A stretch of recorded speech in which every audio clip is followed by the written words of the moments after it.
ప్రతీకార దాడులు ఏమన్నా ప్రారంభమైనాయా లేకపోతే కొత్త దాడులు ఏమన్నా ప్రారంభమైనాయా అన్న సందేహాన్ని సంకేతాన్ని తీసుకొచ్చింది విశాఖపట్నంలో ఆ మధ్యన దాబా గార్డెన్స్ దగ్గర జరిగినటువంటి దాదాపు 12-13 వెహికల్స్ తగలబడిపోవడం, చుట్టుపక్కల అగ్ని ప్రమాదం సంభవించడం ఎవరో ఆకతాయి చేసిన పని అని అందరూ భావించారు. తీరా చూస్తే ఒక ప్రేమికుడి మీద పగతో తన ప్రేమని కాదని వేరే అమ్మాయిని పెళ్లి చేసుకున్నాడన్నటువంటి కసితో ఒక ప్రేమికురాలు చేసిన ఘాతుకం అన్నటువంటిది ఇప్పుడు తాజాగా బయటపడినటువంటి అంశం.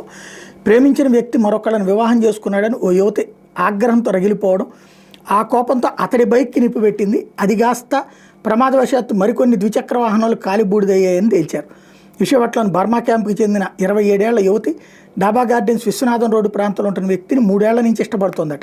2 ఏళ్ల కిందటే అతడు మరొక యువతిని వివాహం కూడా చేసేసుకున్నాడు. అప్పటి నుండి అతని మీద కక్షగట్టినటువంటి ఆ యువతి ఈ నెల 29న తెల్లవారుజామున ఆ యువకుడు ఉంటున్న అపార్ట్మెంట్ దగ్గరికి వెళ్ళి సెల్లార్లోనే అతను బైక్ నిప్పెట్టిందట. మంటలు చెలరై పక్కన ఉన్న మరో 13 వాహనాలు తగలబడ్డాయి. భవనం ఎదుట నిలిపిన మరో 4 బైకులు పాక్షికంగా దెబ్బతిన్నాయి. ఓ ఫ్లాట్లోని గృహోపకరణాలు కాలిపోయినాయి. మొదట గుర్తు తెలియని ఆకతాయి చేసిన పరిగా భావించారు. సీసీ కెమెరా ఫుటేజ్ పరిశీలించిన తర్వాత అమ్మాయిని గుర్తించారు. అరెస్ట్ చేసి విచారిస్తే విషయం వెలుగులోకి వచ్చింది. నిందితురాలను రిమాండ్కి తరలించారు 2 టౌన్ సిఐ.